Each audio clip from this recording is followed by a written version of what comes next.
is coverage you can count on. WGAL News 8 Today starts now. It is Wednesday morning, 4:30. Good morning, everybody. I'm Matt Barcaro. I'm Caitlin Smith. I drove in through some drizzle this morning, Christine. We still have rain on the radar. I want to show you our Storm Team Live Radar Network. It's been busy overnight tracking some rain. Right now, we still have some rain. You can see it moving from southwest to northeast across the Susquehanna Valley. So we will still continue to see periods of rain, some showers, and all of this will come to an end starting around sunrise from west to east. Current temperatures, they are in the 60s. It is quite warm. I do expect these numbers to fall to the low to mid 60s as a cold front passes later this morning. Dew points hanging out in the 60s. It feels muggy, but not for long. Here's a look at your 12-hour forecast. We're going with a high of 68 degrees today. It's going to be a cool one compared to the past few days. Breezy, too. We'll talk more about that coming up.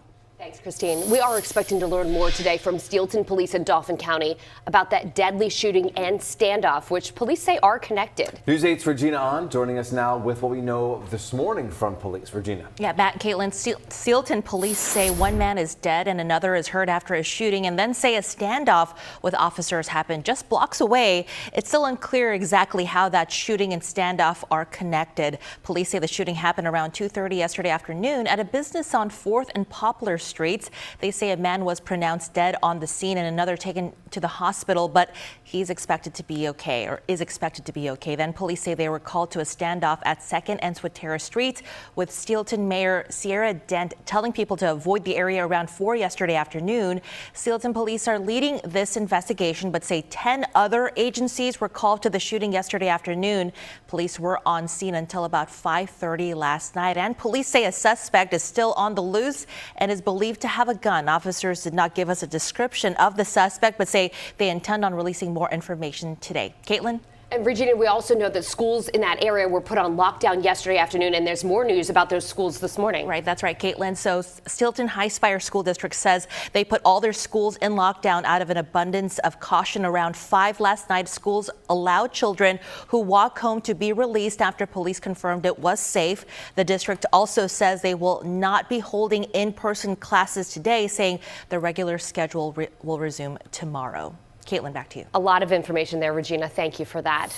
York's City Council tabled a proposed citywide camera system after hours of public comment last night for it and against it. Police Commissioner Michael Muldrow says that the planned 140 cameras on city property would help his officers identify suspects and would also help prevent crime. York SafeNet, that's the newly formed nonprofit that's behind this proposal, says it would cost $4.5 million to build and operate that system for the first 3 years. Now, some residents, though, worry the cameras would be an invasion of privacy or used for other reasons like immigration enforcement. If you vote yes here tonight and decide to do it, I tell you it will help. And I believe in the same breath, we need to make sure we do it right. This has to just be a first step. Your voice is an opportunity to help shape our community. In light of tonight's comments and the additional feedback shared with me directly, I make a motion to place this item back in committee. And that is what happened. The council will reevaluate that proposal over the next 3 weeks. After 2 women were killed, another man hurt in a shooting in Lancaster County over the weekend. We're learning some more information about the suspected shooter and the victim's pasts. The double homicide in West Hempfield Township happened Sunday afternoon, but court documents say conflict between the shooting suspect, Santiago Payano Sanchez, and one of the victims, Ana Gutierrez, has been going on for decades. News 8 got a copy of a protection from abuse order Gutierrez applied for against Payano Sanchez in 2010. In it, she said the two got divorced in 2003, and she suffered mental abuse and threats from him ever since. The PFA said he threatened to kill her back then. A judge granted the PFA in 2010, which kept Payano Sanchez away from Gutierrez and her 2 children for 3 years. On Sunday, police say Payano Sanchez shot and killed Gutierrez and her sister and shot and hurt his son.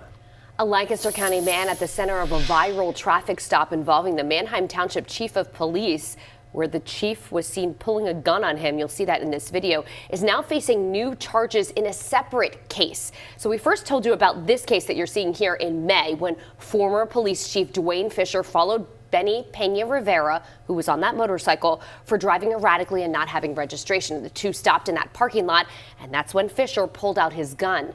Now, Pena Rivera is accused of running from Manheim Township police officers when they tried to pull him over again on his motorcycle for not using a turn signal. Court documents show this happened September 17th. Police say Pena Rivera eventually came back around and drove head-on toward a patrol car. Officers say they recognized him. They followed him and eventually took him into custody, and he is now facing multiple new charges. Now, following that first case we told you about back in May, Chief Fisher was fired after a use of force investigation. A man is wanted for murder following a deadly stabbing Monday night in Harrisburg. Harrisburg police say they're looking now for this man, Douglas Spearman. Police say the stabbing happened just before 11 o'clock on North Front Street. When officers got there, they say they found a man who died, and they spoke with Spearman. Police say while they tried to help the man who was stabbed, they say Spearman ran away. The Dauphin County Coroner's Office responded after an Amtrak train hit a person yesterday morning. Amtrak says that train was going from New York to Harrisburg when the collision happened in Lower Swatara Township. It says that person was trespassing on the track. No one on the train was hurt, and the passengers were moved to another train. A Lancaster County man's been convicted for a second time after a retrial from a deadly bar shooting in 2014. The Lancaster County DA's office says Lamar Clark was found guilty of voluntary manslaughter, 2 counts of aggravated assault, and 11 counts of reckless endangerment. Clark was previously convicted of third-degree murder for the death of Barry Diffendorfer at the Shanks Cafe in Lancaster. The new conviction comes after he was granted a retrial by the state superior court after determining that his attorney in the first trial was ineffective. Clark is in prison without bail as he awaits his new sentence. A Maryland man is charged after state police say he stabbed a man in York County on Sunday. According to court documents, Michael Brown of Bel Air was staying at that man's house on Delta Road in Chanceford Township when the people there say that Brown became erratic and stabbed the man in the stomach.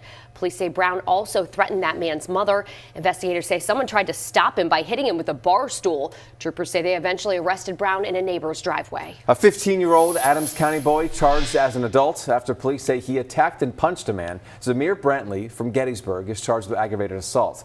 According to court documents, the assault happened on September 28th in the area of Recreation Park. Police say they found knuckle dusters made of stainless steel with a black plastic grip in a nearby tree. Well, following a fire in Lebanon that killed 5 people, the United Way of Lebanon County is setting up a first responder trauma care fund.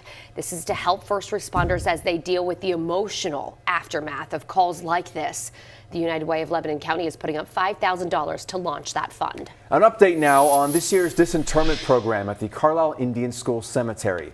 The Cheyenne and Arapaho tribes in Oklahoma says it was able to return the remains of 16 of their children buried at the cemetery in Carlisle back to their tribal lands.